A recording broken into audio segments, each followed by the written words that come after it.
Esta semana se dio una situación en la unidad penitenciaria número 9, la de Barrio Cáceres, que está ubicada aquí en Córdoba Capital, atrás del Hospital Misericordia. Generalmente las cárceles son un hervidero y cada tanto hay alguna escapada, digamos, de la olla a presión, que son, ¿para qué? Para que cambie poco o nada la situación de profundidad, que en realidad debe cambiar. Las denuncias siempre son las mismas que escuchamos y lo veían ahí ustedes y lo escuchan generalmente cuando hacemos algún informe, cuando vamos a esos lugares a cubrir el hacinamiento, el maltrato, bueno, las condiciones en las que están quienes están privados de la libertad. El tema es el debate, ¿qué queremos hacer con las personas que están allí? Justamente, sobrepoblación carcelaria, gente que permanece muchísimo tiempo prácticamente sin una condena, con una prisión preventiva. Bueno, de eso se trata el programa de hoy. No quería dejar de leer en la introducción algo que reza el artículo 18 de la Constitución Nacional. Las cárceles de la Nación serán sanas y limpias para seguridad y no para castigo de los reos o detenidos en ellas.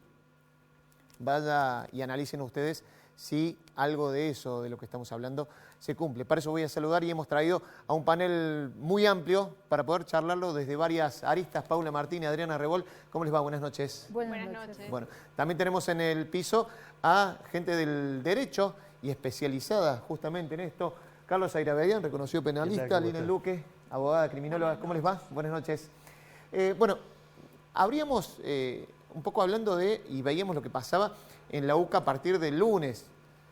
Un lugar que, insisto, es una olla a presión y sobre todo que se agravó desde que comenzó la pandemia. ¿Por qué? Porque antes de ir a Bower los presos tienen que pasar por la unidad carcelaria de Barrio Cáceres. Hacen la cuarentena allí y después pasan a Bower, algunos los que deben ser trasladados. Paula, estuviste cubriendo, estuviste siguiendo un poquito de cerca todo eso. Un poco, ¿qué es lo que viste ahí? Efectivamente, ¿qué tal? Buenas noches. Así es, estuvimos el día lunes cuando hubo una revuelta causada por la muerte de un interno. Realmente una situación muy difícil de vivir en primera persona, y eso que estuvimos afuera con los compañeros, ¿no? Con Darío Almagro, con Horacio Barrio Nuevo. Logramos ingresar a través de un barrio muy humilde y poder charlar a gritos, por supuesto, con los presos a través de un alambrado. En el alambrado perimetral se escuchaba el diálogo. Exactamente, sí. Porque los familiares, mirá lo loco de la situación, ¿no? Los familiares que estaban intentando recabar información sobre sus allegados que estaban ahí adentro al conocer la revuelta, las balas de goma que teóricamente, según la versión de los familiares, había adentro, tenían que hacerlo a través de un alambrado, preguntar a los gritos, ¿estás bien? Como se veía en los videos. Una situación realmente cruel también para la familia, ¿no? Que vive eso.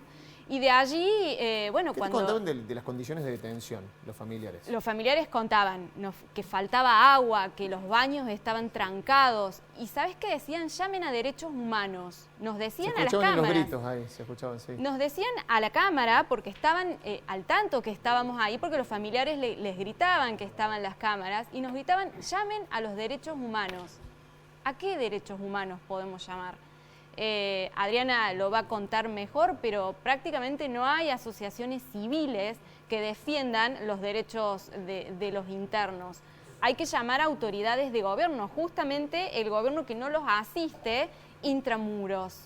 Es una situación muy complicada, hay especialistas acá que van a poder explicar realmente lo que se vive, pero nos decían, no nos dan de comer. Nos falta agua, dormimos por turno, dormimos en el piso, las celdas están llenas y llegan a turnarse para ver quién duerme en una cama. ¿Qué preso rehabilitado podemos sacar de ahí? A ver, quédate ahí un toquecito, le voy a sumar a Lina Luque, abogada especialista en criminología. ¿Cómo ves la situación? Digo, me equivoco si digo que es un hervidero que explota cada tanto y va a seguir estallando porque tiene esas válvulas de escape que hacen que por ahí nada cambie. Bueno, en primer lugar, muchas gracias por la invitación, gracias por compartir con personas tan reconocidas y con tanta trayectoria como Adriana y como el doctor Airabedian. Mira, en primer lugar me gustaría decir que efectivamente estamos ante un problema estructural. Acá el colega y Adriana lo saben. Siempre me parece que hay que poner esto más allá de los incidentes que provocan determinados fenómenos como esto, digamos, una muerte, digamos, porque aquí las cuestiones que se disparan causan muertes, y no es menor. Y me parece que en ese problema estructural hay que recalcar siempre que la calidad de respeto por los derechos humanos de todos aquellos habitantes de un territorio también es un indicador de la calidad de la democracia que rige en un país. Digamos, democracia no solamente república, sino de vigencia de derechos para todos aquellos que están. En el problema estructural que tenemos en la provincia de Córdoba desde hace muchos años, uno de los problemas más graves es la superpoblación. Ahora, uno de los problemas graves de esa unidad es casualmente la superpoblación. Cuando se apunta a esa superpoblación, digo, siempre se mira al servicio penitenciario, se hace el foco ahí. ¿Hay que apuntar ahí o hay que apuntar al Poder Judicial? Mira, seguramente el servicio penitenciario es el responsable de la guardia y custodia de las personas que están allí alojadas. Pero el fenómeno de la superpoblación es un fenómeno que no le compete al propio servicio penitenciario en principio, sobre todo en esa unidad, sino que es un problema que tiene que ver con la política criminal que aplica el Poder Judicial de Córdoba. Básicamente es el no cumplimiento de los estándares internacionales en relación a la utilización de la prisión preventiva. Y una de las cosas más terribles es que, como muy bien decían recién en la pregunta de tu compañera, no hay posibilidades de control sobre eso, digamos, sobre la actuación del Poder Judicial, pero tampoco sobre la actuación de las posibilidades de guardia y custodia del servicio penitenciario en relación a los sujetos que el Poder Judicial les deriva y sobre los cuales no se hace responsable tampoco. Claro, digo, para clarificarlo, me decís, no hay posibilidad de control de lo que hace la justicia con aquellos que están detenidos, ni tampoco de de quienes tienen que guardar a aquellos. ¿Por qué no puede haber control? Perdón, no, doctor, lo sumo. Perdón. Sí puede haber control, perdón. Salvo excepciones. ¿O por qué no lo hay? Salvo excepciones, la actuación de la justicia penal de Córdoba es desastrosa, con la utilización de la prisión preventiva, que en realidad es absolutamente inmoral. En la cuestión de la legalidad la discutimos. Usted en la introducción prácticamente planteó todos los ejes de lo que se debe discutir cuando se habla de las cárceles. Y la superpoblación es el resultado directo e inmediato de esa exagerada aplicación de un instituto que está en tela de juicio, no solamente en la Argentina, sino en todo el mundo.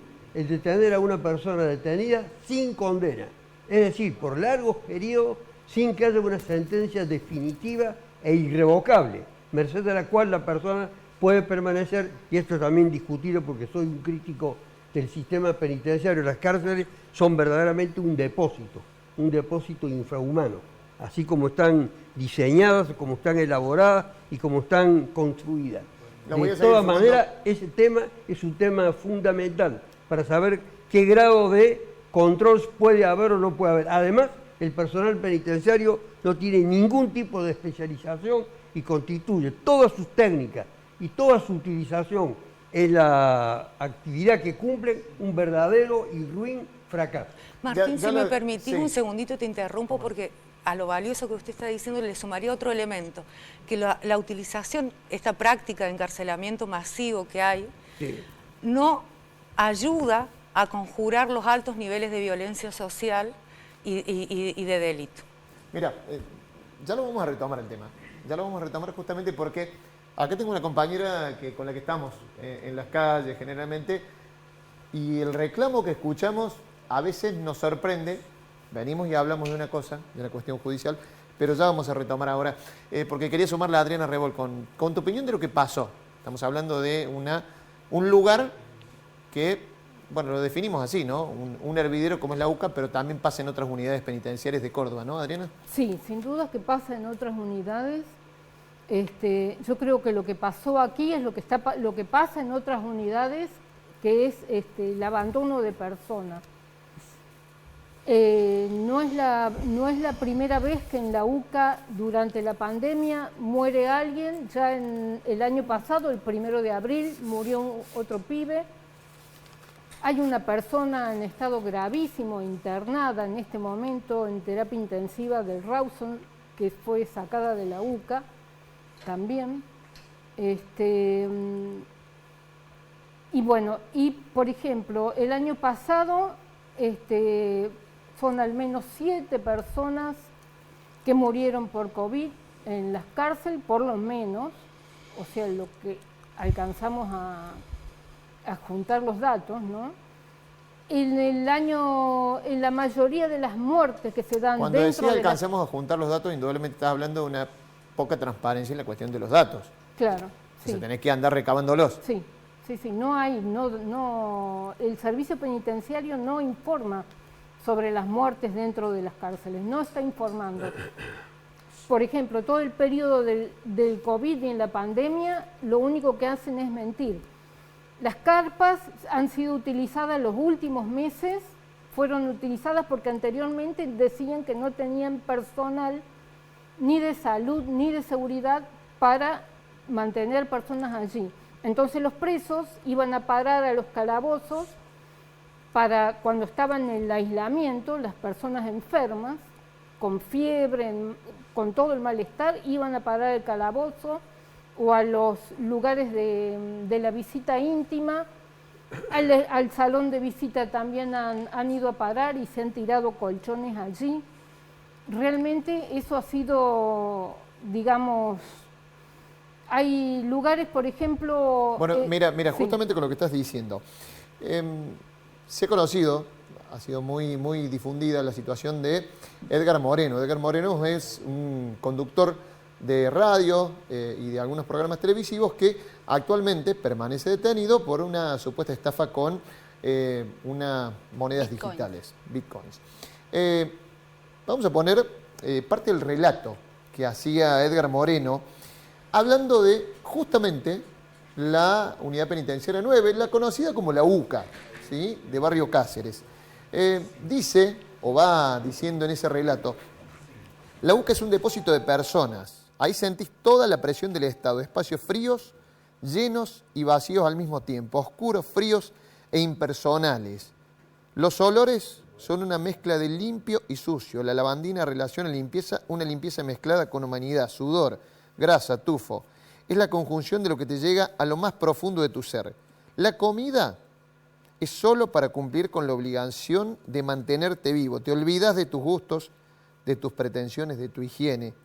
Es un retroceso a un estado salvaje, donde te alimentás como podés y con lo que hay. Me quedo con esa frasecita y también comparte lo que decían los abogados. En este lugar todos se olvidaron del principio de inocencia. Remarco esa frase, es un retroceso a un estado salvaje. Lo voy a sumar también a esta mesa a Adolfo Ruiz, periodista que también se especializó y justamente se especializa en esto. ¿Cómo andamos, Adolfo? ¿Qué tal? Buenas noches. Bueno, agradezco la invitación. ¿Cómo ves esto? ¿Qué ocurrió? Ya vamos a hablar de otras unidades carcelarias, pero estábamos hablando justamente de lo que pasa en la UCA. Y vos marcabas algo en estas notas que te he escuchado estos días. Un lugar que está diseñado para 200 personas, que tenga 700, claro, y ya de ahí partís mal. Estamos hablando de eso, de una cárcel que no es una cárcel, es una mega alcaidía, tengamos eso en cuenta, digamos. ¿Qué diferencia entre una alcaidía y una cárcel? Que una cárcel se supone que es para un tratamiento penitenciario donde entra la gente condenada y ya puede hacer algún tratamiento en base a la laborterapia o a la educación. Pero una alcaidía es simplemente un lugar de paso, pretendidamente, donde un interno, una persona es detenida, todavía ni siquiera está procesada ni nada, y está de paso para ser derivado a otros lados. El problema es que como todas las cárceles están hacinadas, como bien lo han dicho las personas que han opinado antes que yo, en la UCA, que estaba pensada para ser un lugar de paso para a lo sumo 300 personas, se ha llegado a tener población de 850 internos, ¿sí? Donde deberían entrar 300, entran 850. Cuando fue la explosión del martes, había exactamente 729. Hoy hay 619. El mismo día de la explosión hubo 20 traslados, 20 capeos, que le llaman en la jerga carcelaria, que muchos sabrán de qué se trata, pero otros no. El capeo significa que se entran en tu celda a la fuerza, te ponen una capucha, te esposan y a la miércoles te llevan y bueno, saber a dónde, y en ese viaje, en ese trayecto, muy bien no te van a tratar.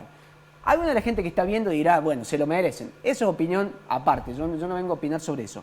pero se hicieron 20 capeos el mismo día y hoy se han trasladado aproximadamente 80 internos más, se aprovechó el feriado, con lo cual, voy a decir, se bajó a 619. ¡Qué alivio! 619 donde debería haber 300, ¿sí? Y en esa cárcel, o en esa mega alcaidía, llegó a haber 850 personas, incluso mujeres embarazadas de 7 meses de embarazo, que está prohibido, entrando a la alcaidía. Personas con heridas graves, también admitidas ahí cuando había una orden estricta, tanto de la justicia como del Ministerio de Justicia, de que no se podían recibir a personas heridas y sin embargo ingresan, porque después viene una contraorden, ¿sí? Entonces, todo se está haciendo mal ahí. Y mucho tiene que ver lo que dice Lilan en el sentido de que la justicia deriva personas ahí a un depósito sin saber qué pasa ahí, qué capacidad hay, qué tratamiento hay, qué están pasando con esas personas. Ha habido gente que ha llegado a cumplir su condena en la UCA, cumplir la condena entera, 6 meses, claro. Que son derivadas ahí y como la justicia nunca resolvió, no mandó el oficio, se perdió, llegó un día errado, se comió toda la condena amontonada ahí. Entonces, ¿te das cuenta el sinsentido que está pasando? Y un dato más, a la UCA van derivadas personas de toda la provincia, de toda la geografía provincial. Me contaba un penitenciario que un interno de Huinca-Renancó fue llevado ahí a la UCA, permaneció más de 2 meses, no tenía un centavo, el tipo estaba, qué sé yo, en cualquiera, le dan la libertad porque el tipo no tenía nada que ver con el hecho que se le imputaba, y lo liberan un viernes a las 9 de la noche, un viernes de invierno, 9 de la noche, señor, es libre. Cruzás la vereda y ya nadie más sabe de vos. ¿Ese tipo qué hizo? Esa es la cárcel y ese es el servicio penitenciario. No hace falta que lo digas. Sí. Ese es el servicio judicial que estamos teniendo. Entonces, mucha gente te dice, bueno, maestro, ¿qué me importan los presos? Hay un montón, los chicos no van a la escuela, no hay comida, los chicos se van a otro país. ¿A quién le interesa esto?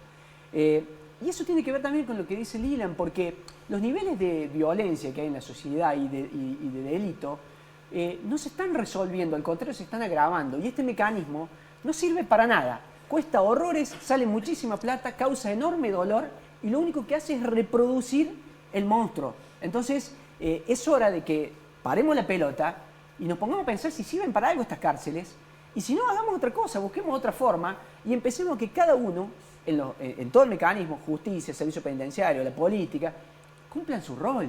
Porque si no, seguimos con la explosión. Quédate ahí. Doctor, a ver, Adolfo también lo ha dicho en otros trabajos, y ha visto cómo se ha multiplicado la población carcelaria de Córdoba. Digo, uno no es más partidario de construir más cárceles porque así no se soluciona el problema. Más. Está bien, pero ¿esa es la solución? No, al contrario. Bien. Obedece a un plan sistemático de represión del que es responsable el Estado provincial, el Estado nacional también, el Estado provincial y la justicia en forma directa e intransferible la responsabilidad que tiene. Y el uso, le vuelvo a decir, porque allí está el eje de la cuestión, de la prisión preventiva, quiere responder a ciertas demandas, dicen, sociales, de la indiferencia, casi el desprecio que hay para con los presos. Y eso es realmente muy peligroso, porque ese individuo está potenciado en su ira, en su deseo de venganza y de no adecuarse a ninguna regla de tipo social o de contención en el futuro. Sale con más violencia. La cárcel es una escuela para la delincuencia, es como una facultad de derecho para la delincuencia. Eso es la cárcel. Y la indiferencia del personal penitenciario roza también estos niveles de desprecio que hay en la misma sociedad. Ahora, ¿por qué en este caso estamos hablando de un lugar que tendría que ser de paso y se convierte en un lugar de condenas permanentes? Acaba de decir Ruiz, ahí le hacen cumplir la totalidad a muchos de la pena, porque ese es un lugar efectivamente de paso, para traslado inmediato. Como los demás lugares están superpoblados, todo obedece a esa política ultra represiva de utilizar el instrumento de la prisión preventiva. Lo que usted leyó del compañero de trabajo del mundo de la comunicación, y en esa causa yo defiendo, y es real. Tienen todos una prisión preventiva delirante. Delirante, verdaderamente, quien la firma también a esa prisión preventiva, que luego son confirmadas por las sucesivas instancias superiores. Es decir, todos tienen un grado de compromiso del que no se pueden salvar. ¿Cómo se soluciona esto? Digo, que un lugar de paso se convierte en un lugar permanente. Hay algo sobre lo que me gustaría centrar la discusión, porque te escuché hacer la pregunta, bueno, si no funciona la cárcel, ¿qué es lo que hacemos? Yo te diría, discutamos qué es lo que hacemos con la cárcel y después vamos viendo. ¿Qué hacemos con la cárcel? Hay un elemento que me parece relevante, que recién lo dijo Adriana y lo dijo tu compañera, que es la posibilidad de control, y que yo dije mal, digo, no hay posibilidad de control. En realidad el tema es, para que esto no pase, debiera haber control. Claro. A partir de cosas básicas, como algunas que ya se han mencionado acá, y que yo creo que el relator de Naciones Unidas en el año 2018... Abril de 2018. Abril de 2018 dejó sentado en su informe, en el caso de Argentina, y que vino a Córdoba, y no vino a Córdoba casualmente. Porque gracias al trabajo... Buenos Aires, Córdoba y Formosa. Claro, gracias al trabajo de gente como la que está aquí, se hizo visible la situación de la provincia de Córdoba. ¿Y qué es lo que decía el relator? Primero, no hay mecanismos de control en relación a lo que pasa en relación a estos lugares de encierro. Uno de los lugares que visitó específicamente en el 2018 fue la UCA, Bien. aparte de otros centros penitenciarios. ¿Qué es lo que dijo el relator en ese momento? Que la utilización de la práctica de la prisión preventiva, tal cual se estaba haciendo en la provincia de Córdoba, era excesiva, porque no respondía en realidad a una demanda, esto que venimos hablando, la situación de... Sí. Quédate ahí, justamente porque habíamos seleccionado ese tape. Lo vamos a escuchar, ahí lo consiguió la producción, el relator especial de Naciones Unidas, cuando venía en abril de 2018 e inspeccionaba, como les digo, estas 3 provincias, unidades carcelarias, pero en Córdoba fue a varias de ellas, al Complejo La Esperanza, a Bower, y una de las que analizó fue la unidad carcelaria número 9. Esto decía... On the other hand, I have also seen that in the prison system today, there is a chronic overcrowding. That leads to significant tensions in that prison system. Very often police stations that are not fit for accommodating people more than 24 hours are being used to detain way more people than they should for a very long period of several months. So I have seen completely inadequate detention conditions where groups of 10 or 12 people are cramped into small spaces with no artificial light, no access to toilets, no access to sunlight for several months on end. The government is aware of it, the authorities are aware of it, and it seems that all of the authorities are trying to address the issue, but no one for the moment has the right solution. Se llama Nis Melzer, vino entre el 9 y el 20 de abril de 2018 y parece una especie de no importa cuando veas esto, ¿no? Digo, si se perdieron algunos de los subtítulos, condiciones de detención que equivalen a tratos crueles, inhumanos y degradantes. En el establecimiento penitenciario número 9, celdas de 3 por 4 metros tienen 12 camas cuchetas triples. En cada celda hay 10 reclusos que permanecen encerrados 16 horas, a veces sin ver la luz del sol. Digo, estabas hablando sobre eso. Estaba hablando casualmente sobre eso. Y otra de las cosas sobre las que este funcionario internacional hizo hincapié es la poca posibilidad de control que tiene la provincia de Córdoba en relación a este tipo de establecimientos. Esto es la falta de acceso a datos. Hoy en día los únicos datos oficiales disponibles son del año 2019. Eso por un lado, es decir, la falta de acceso a la información pública, que tiene que ver tanto en el Poder Judicial como en el propio Servicio Penitenciario. A partir de esta visita y con estas recomendaciones, el Poder Judicial empezó a hacer visible en sus estadísticas los casos de tortura. Hasta ese momento no había datos diferenciados. No. Hasta 2018 estás hablando. Claro. O sea, Eso por un lado, y por otro lado la no posibilidad de la creación de un mecanismo provincial de prevención de la tortura. Y me gustaría quedarme con algo que también dijo Adolfo, que en relación a la utilización de este método de castigo en particular, como son las cárceles, porque en realidad la cárcel es, por más lo que diga la Constitución, es entras en prisión preventiva, entras en la UCA, con o sin prisión preventiva, ya te empiezan a castigar independientemente de todos los principios constitucionales. Es que una de las cosas que habría que evaluar es cómo controlar ese sistema para que funcione mejor. Y funciona mejor cuanto menos costo genera. Los costos humanos para mí son importantes, pero otra gente no se identificaría con el delincuente, por lo cual no le importaría hasta que su propio hijo cae en la UCA porque en una clandestina pasó algo. Ahí sí les interesa. Pero pongámoslos en costos económicos. En costos económicos, un sistema con estas características es poco eficiente y muy costoso a nivel social. Entonces, lo que habría que hacer es eficiente, y estoy hablando en términos netamente económicos, sí. Económicos, neoliberales. El sistema es poco eficiente, es muy costoso. O sea, se gasta mucho y mal. Y mal. Hay muchas si lo querés cosas, ver en esos hay muchas términos. cosas que quedan en el camino porque, a ver, los relatos de las personas privadas de la libertad son todos coincidentes, digamos.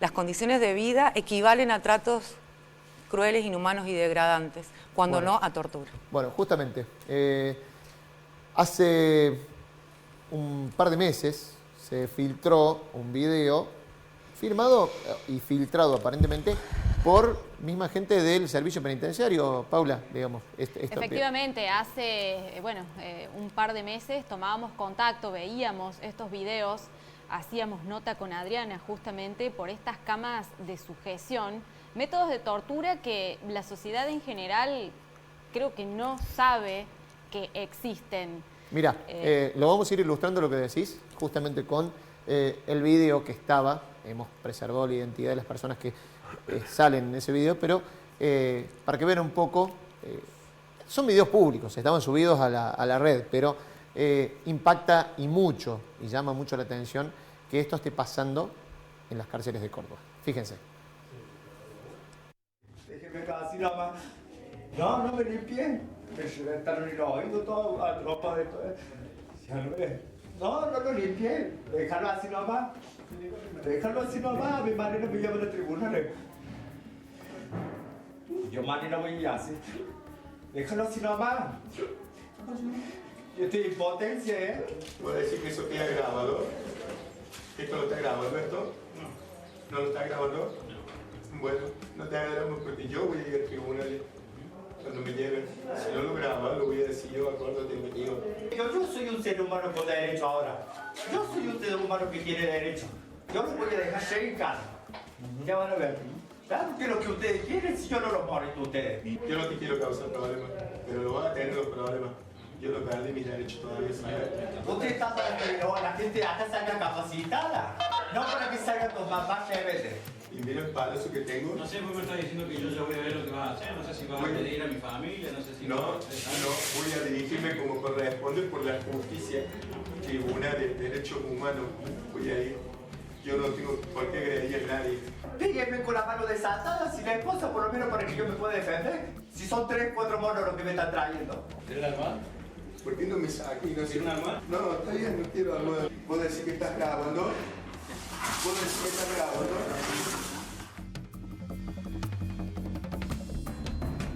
La grabación es casera, es indudablemente filtrada, lo que se llama filtrada desde adentro. En realidad, el comunicado del Ministerio de Justicia que nosotros gestionamos luego de conocer estos videos, reconoce que son procedimientos totalmente legales, están amparados en el artículo 75 de la Ley 24.660 y se utilizan cuando está en riesgo la propia integridad del interno, cuando pone en riesgo la seguridad del resto o del establecimiento penitenciario. ¿Eso es lo que dice la ley, Adriana? Eso es lo que dice la letra de la Sí, ley. yo lo que creo es que ninguna ley puede avalar la tortura. Nada avala la tortura. Entonces no es válido que una ley avale la tortura. En varios de los comunicados que ustedes han sacado, digo, piden, y esto se pide desde hace tiempo, la abolición de la cama de sujeción o la abolición de las celdas de aislamiento. Digo, esto se conoce, pero digo, ¿tiene un aval legal realmente? Digo, Alfo. No, perdón, este video que acabo de mostrar, sí, a nosotros nos conmueve, nosotros decimos no puede ser. Esto no le interesa a nadie.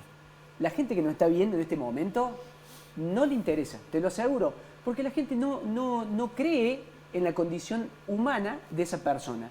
Y en una de esas quizás culpa nuestra, porque no sabemos hacernos entender.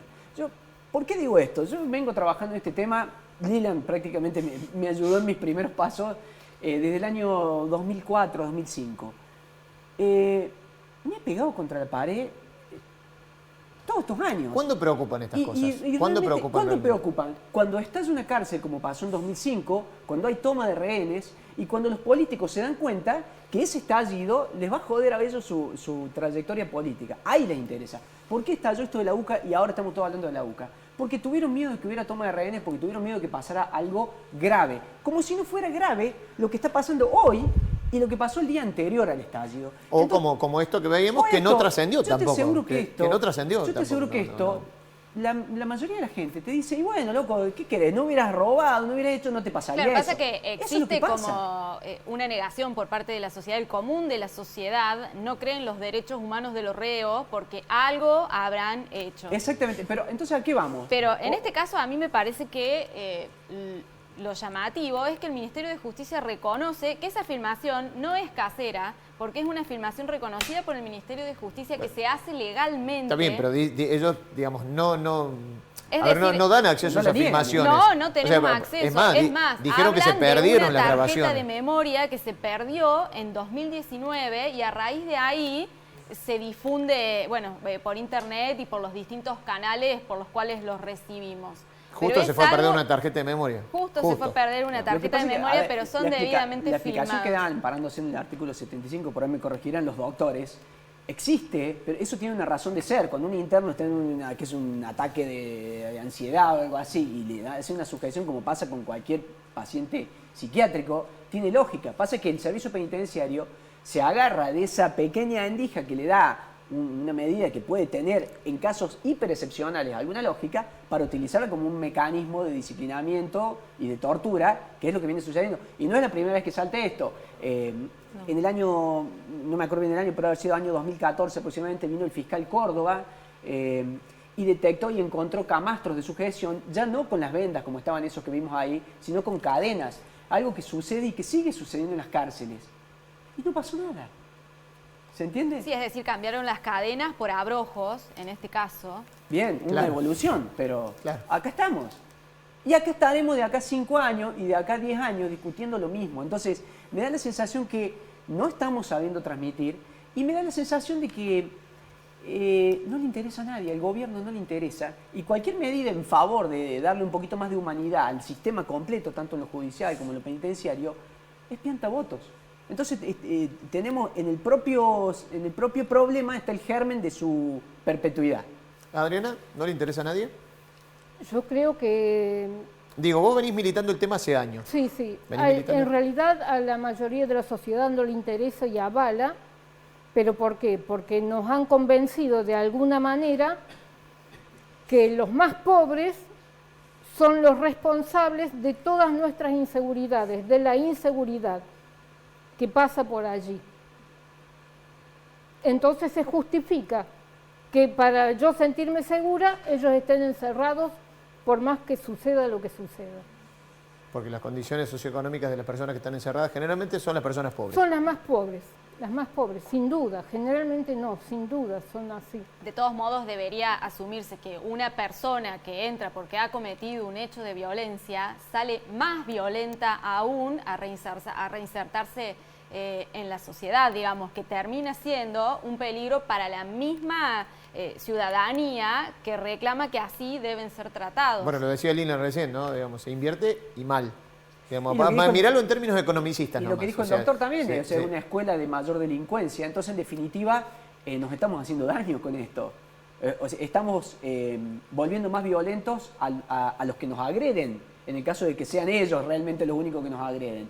Como dijo el muchacho que estaba atado, dijo, yo acá vengo, me trajeron para recuperarme, no para hacerme más rebelde. ¿Viste que lo dice? Lo dice, Lo sí. dice con claridad y tiene razón. Y en la la jerga, verdad- digamos, también explica que antes había recibido una Una cagada a tunda. palo, o sea, tremenda, digamos. ¿Cómo? Mira, vamos a hacer una pausa. Está muy interesante el tema, justamente. Vamos a hacer una pausa cortita.